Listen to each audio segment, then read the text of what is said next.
Greetings and welcome to another edition of Montpelier Connection. This is Representative Mike Mrowicki from Putney, and I represent the Windham-2-3 district of Putney, Dummerston, and Westminster, along with David Dean. We are here at long last with our end of session report, and here it is July already. Usually we finish up in May, get done, and in June we're all packed up and ready to go, but this year it was certainly an extraordinary session and an extra long session. What happened was the governor vetoed our budget. He vetoed 3 budgets, and we had to come to terms with what was happening. From my perspective, the governor wants to say it was about saving property taxpayers' money, and I think it's a political game that he was playing to boost his poll numbers and to take bigger control out of what happens with the education system here. We can talk about that a little bit more with our guest, and this is Representative Tristan Toleno, Brattleboro. Hello, how are you? Great. Thanks for taking the time to be here. Now, Tristan, from your perspective, this was a productive session in a lot of ways. We got some things done. We passed a lot of bills that we felt were part of helping middle-class families, paid family leave, higher minimum wage, protecting children from chemicals, but a lot of those bills got vetoed. What do you think was behind all these vetoes from the governor? So that's an excellent question, and I will say that I'm the assistant majority leader in the House, so I am part of the House leadership team, which is majority Democrat, so I'm a Democrat running in my local races, and I'm a part of the Democratic House leadership. So I just want to be upfront about the fact that I have a perspective that is informed by my role and by the values that I think the Democrats have been speaking to throughout this session. And but fundamentally, what I think happened is not far from what you said in the outset in this introduction. The governor made a political choice about a number of issues on where he wanted to be politically, and I think he didn't look at necessarily the merits of the policy choices in the same way that we did, but he certainly didn't evaluate the political opportunity in the same way that we did. And I think paid family leave insurance is a perfect example of that, and certainly maybe less well known to people than the minimum wage, but still the two together really reflected, I think, our Democrat and progressive majority view in the House that we could do substantially more as a state to support people, working people, in having the quality of life that they deserve. What we know is that many people who work sort of the multitude of jobs in Vermont to make ends meet often go without the kind of benefits and protections around family leave that large employers are able to offer.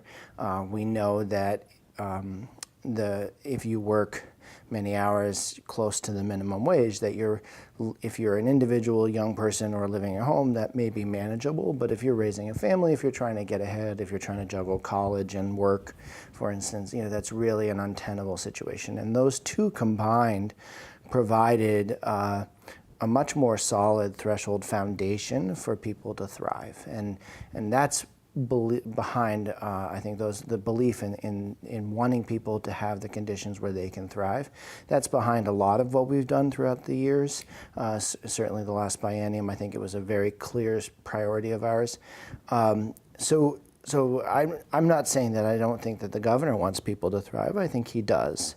I think he has maybe a slightly different emphasis on who matters most to him and what he thinks thriving will look like. And I think he's substantially erred in this particular case on those vetoes. I think he's identified, he's afraid that the business community will be angry at him, the first Republican governor in 6 years, and the business community there is a split, but there's a majority opinion among some of the traditional business groups that these 2 bills wouldn't be helpful for business. And I actually disagree with that, and I could go into that if necessary, but I think they're actually making a misjudgment. But I think he was responsive to that constituency more than he was to average Vermonters, and I think he's wrong. Yeah, and two of the environmental bills were protecting children from chemicals and consumer products, and then holding companies liable, for instance, as the situation happened in Bennington, where the company severely polluted groundwater for hundreds of Vermonters. And what we wanted to do was hold companies in those situations liable for their actions. And actually in a somewhat narrow way too, which is something that maybe is a little bit nuanced, but really what we were saying is, if you buy a house, raise your family in a place reasonably expecting things to be safe, and discover that at some point it wasn't safe, and you're sick as a result of that, and you're sick because of choices made by that business, that the business should be answerable to you for the medical experiences that you're having, and really focusing in on that injustice was something that I think was good policy work on our part. It was very clear from what we learned in Bennington that nobody did, the citizens in that area did nothing wrong. They did not deserve the situation that they were in. And it is, better or for worse, one of the key things that lawmakers do is we decide who pays and why. Sure. And we also protect our citizens. And we protect our citizens. And in this case, not having this kind of a law in place means that ultimately, in many cases, the businesses are able to get away with not being accountable and putting that cost burden of the health care on the innocent citizens who we're trying to protect. Or the rest of the taxpayers or the of rest, Vermont. Or cost shifted to the taxpayers of Vermont, absolutely. Yeah. The other piece that I think maybe wasn't understood by a lot of people is that the governor kept holding up his idea of protecting property taxpayers, and that there was increased revenues coming in, and for some reason, no matter where the revenues came from, the governor insisted that it go back to only property taxpayers. I think the debate we were having was, should that be used only to pay down a short-term debt? Should it be dispersed to all taxpayers? Or should it be used in the way we did with a lot of it, which was to pay down future debt, which would save us threefold in the long run? Yeah, so I think that our original position was superior to the governor's, and I understand that we had to compromise a little bit to eventually get done. I guess I would say that, going back to your point about the 3-to-1 reward, the situation that we're in with the long-term pension liabilities is that unfortunately a previous generation of leadership in this state chose strategically to underfund that obligation. And so we owe a substantial amount of money. We have a payment plan in place that costs us a certain amount of money to deal with. And I guess what I would say is, I think is important for people to understand, is the context in which that money, the impact, I guess, that money being spent on yesterday's promises not met has on today. Yep. And I think that this budget year, it's over $100 million out of our general fund that is being used to pay that obligation, and will be somewhere in that 100+ range for another couple of decades. And meanwhile, UVM, the state colleges, and VSAC, which supports financial aid for Vermonters, their total budget allocation from the general fund is just, I think, about 126 million. So not substantially different. And if you think about, what does it mean that for a flagship university with 10,000 students, many of whom are Vermonters, over 1,000 Vermonters graduate from UVM every year across all degree programs, that we're at 42 million or whatever in our appropriation, and 100+ in old obligations. And so our commitment, our fiscally responsible commitment to trying to break us out of that trap as soon as possible is actually the right thing to have done. And I wish we could have done it with all of those extra one-time monies that were available and not just a piece of them. So this debate is going to come back, though. The way we left it, the governor insisted on reducing property taxes, which means it leaves a hole in next year's budget. Is that accurate? That is accurate, and it's a little confusing because people, I think rightly, want to try to understand how is it that spending extra money that we have now creates a problem next year.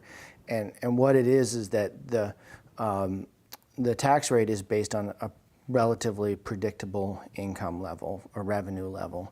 And so when we spend down on this money that isn't necessarily repeating, and as if it was repeating, which is what we're doing with the governor's part of this compromise, then we're assuming that money will be there, even though we actually know, based on our forecast, that it probably won't be. And so the difference between what we know is actually likely to happen and what we're pretending for the governor's plan to work is that hole that will be created next year.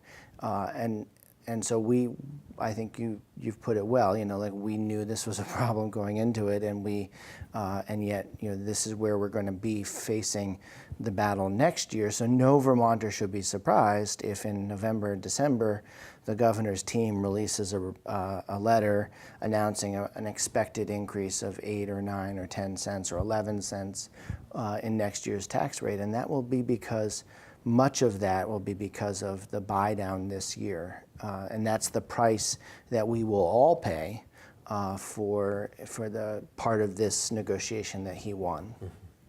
Yeah. Well, one of the other extraordinary parts of this session is how much time and energy we had to take to look at federal issues, specifically the chaos that was coming from Washington, the chaos coming from the White House specifically, and the different pronunciations from the Trump administration, starting with, well, we're not going to fund Meals on Wheels. And so people start spinning their wheels around here saying, well, how could they do that? This is a program that helps so many elder citizens. And so we have to step up and say, well, no matter what happens, we're going to cover that. Or Planned Parenthood, environmental issues. Have you seen a situation like that before? Because most of the time, what state government does can be rather boring. It's nuts and bolts. It's bread and butter issues. It's roads, bridges, schools, and making sure people get their heating assistance. Have you seen that before, and do you think this is going to be the new normal because of what's happening?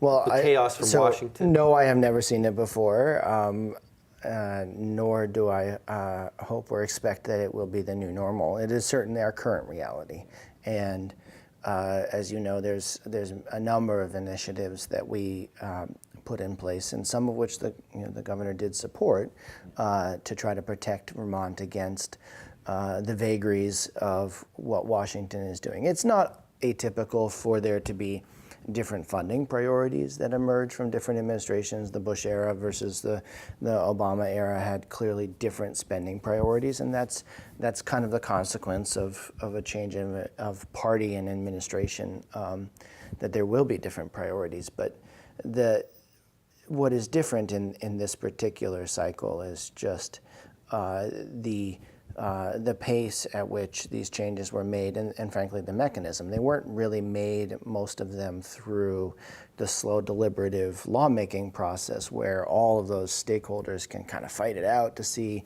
what the final outcome would be. They were, in many cases, made by executive order or by within any particular agency, a shift in priorities or resources within their discretion. And that's much harder for us to plan around. And so we've been trying to stay nimble and active in response, I think, and looking ahead, looking to where the weaknesses might emerge and see what we can protect of the sort of the social and environmental safety net that we've built over many decades, and protecting and fighting for that. We know that the environmental laws save lives. I think small changes at the federal level around air quality can mean 10, 20,000 Americans die earlier than they should have otherwise because of air quality issues. These are life and death issues, even if we see them in the abstract. Yeah, yeah. Alongside that, it's a reminder that climate change is a huge concern worldwide. The rest of the world seems to be taking it seriously. This president seems to be a denier that this is a reality. So what can we do in Vermont to provide the leadership that's absent in Washington? Yeah, I think that's an excellent question. I know in my conversations with some of the individuals who are really organizing many of our conversations across different stakeholders around climate change, that I felt that we needed to do two things. We needed to be acting within the realm of what is possible for our policy, sort of skill set and scale.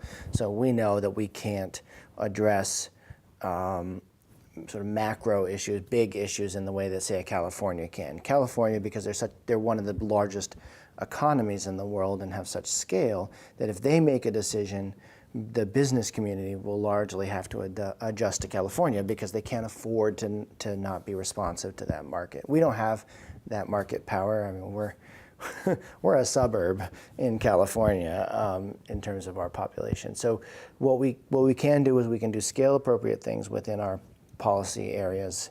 And then I think more importantly, in many ways, because we have historically been a pretty functional political state in terms of the political culture where we are able to have hard conversations around public policy, I think we have to start to model the thought leadership on what the future responses look like and really focus on innovation, what emerges in a climate change economy. How do we have businesses that are mitigating some of those local effects while also making a living doing so. So that's where our true opportunity lies. We tend to get very polarized very quickly by focusing on, is there, should there be some mechanism for putting a price on carbon or not? And then people polarize very quickly around that issue. But even the business community in the United States recognizes that a carbon price is eventually going to be the key to unlocking a lot of innovation, just as we have done in other eras around other complex problems where we created an incentive for business to be a part of the solution. There's actually a group of rather conservative Republicans on the national level who are advocating what they call a climate rebate or something like that. Right. And the idea, though, is to curtail carbon use. And in our county, we're doing some good work. Green jobs are plentiful in this county. The solar industry is plentiful. Efficiency is something that we can continue to work on. So it's both economically beneficial and environmentally feasible. You are in leadership, so your space on a committee is sometimes limited, but you are still on the agriculture committee, right? No, that's right. Government operations. I'm on government operations. But I wanted to ask about agriculture because you were on agriculture. Yeah, ask me about ag and see if I can address that question, and then we can pivot. Well, these are tough times for farmers. Agriculture is about 30% of the Vermont economy still. A lot of that's dairy, but there's more and more diversified agriculture. What are we doing to help continue to diversify and move away from big dairy and make agriculture financially viable for the small diversified farmers? So there's a lot there. I will say that probably as a state we're not doing enough to help the shift from a conventional dairy world to a more diversified world. We do some, and some of the places where we've been, I think, probably the most creative and impactful around the working lands monies. And that's where investments can come from some state money when people That's have right. a project they need some capital Right. So for. it's a grant and mechanism for a couple of different things. In some cases, it's trying to actually sort of spur innovation. In other cases, build capacity where there may be economic reasons why that's hard to do without the extra boost from the state. And so that's one place that we're investing. We did have some emergency support for the conventional dairy industry in this year's budget. But it's probably, unless you're in the dairy industry at some level in any real depth, it's, I think, hard to fathom how much has changed in the last 5 years.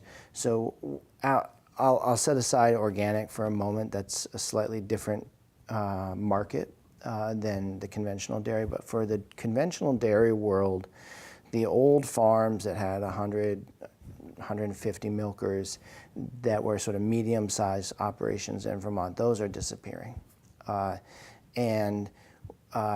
You really, I think, we're heading towards a world where there are two tiers of sort of conventional dairy. There is a sort of a micro herd that is where the economic value is created by value-added products, cheese, yogurt, cream. You know, the sort of the business model is not, the milk is a part of the business model. It is not the business model. And then a limited number of large farm operations of 1,100, 1,200 milkers where they very rarely see the outside. They're in barns, highly mechanized work environments, and where there are many of their, what probably once were family member farms, now are part of the corn and other feedstock supply chain for that large farm operation. It's a very different model of what agriculture looks like if that's where the conventional dairy goes. And frankly, the explosion in local meats, for instance. I've been a chef in Vermont since 2000, so 18 years. And when I first moved back to Vermont, I'm from here, but when I moved back after 3 years in New York City and opened a restaurant in Brattleboro, I remember I couldn't find local pork. I couldn't find a local grass-fed beef for 7 or 8 years into the operation. It was, my choices were, even as a volume purchaser, were fairly limited. Now we've had 40% increase in capacity in our in the meat slaughtering and in processing around the state, or maybe even more than that in the last 5 years. That more and more people are able to be part of a full food ecosystem locally, and that reflects this change that we're undergoing and what is agriculture and where the business models are viable. Yeah. But certainly, we know we need dairy, but at the same time, what dairy is under substantial change, and that's by forces that are bigger than Vermont. Yeah. A few minutes left, so one more topic, but it was a big one. We came into this session with the recognition that gun safety was an issue across the country. It's a concern for a lot of parents. I know a lot of us were hearing from parents who were concerned about being able to send their kids to school safely. We heard from students who were concerned about being in school. There was an incident in Montpelier where there was a bank robbery across the street. School was on lockdown. There was a situation in southwestern Vermont where it compelled the governor to act, and the bills we had been putting on the table, he signed 3 of them. Is that it, or do we have more to do? I think culturally we have substantially more to do, and that when the culture works its way through some of these complex changes that we're undergoing and grapples with the world that we live in now and can imagine a world that's better, then policy will follow. I think in terms of next steps in policy, if we had space to do what we did, and what I mean is that enough had changed in Vermont this year, in particular around the incident in the Rutland area, or the near incident, and the national stuff that was happening, that we had support for a change for the first time in decades, if ever. But that if we then immediately went and tried to push even further without more change, I think we would be ahead of our voters, ahead of our cultural change. Yeah. And fundamentally, that was, I think, what happened. More than us changing it was that the culture at large changed substantially this winter in response to really heartbreaking events happening all the time. And so we have a lot to learn as a country. Well, should I be reelected? I know one of the things I'm going to be putting forth is a bill about waiting periods. States that have waiting periods see reduced suicide rates and domestic gun violence. And we just saw another tragedy up in northern Vermont where a woman was killed by an ex-boyfriend. And, one is too much. And the fact that this happens again and again is something we need to address. So thank you for taking the time. Thank you. We're about out of time here now. It, as always, passes so quickly. It does. And I want to thank everyone here at BCTV for helping bring our work closer to the people at home. One of the things that happened at the end of this session is my district mate, David Dean, has decided to retire. And I'd just like to take a minute to thank him. He's been a great mentor to me. He's been a great servant to the people of Vermont. He's been as strong an advocate for the environment and clean water as anyone I know. He's smart and he's tough, going up against the forces that don't want us to change our environmental policies. So he will be missed. We thank him, and we appreciate what he's done and wish him well as he takes a little bit of retirement time to go fishing and spend more time with family. So thank you, David, and thank you for tuning in and watching us. Until next time, this is Mike Mrowicki. Bye-bye now.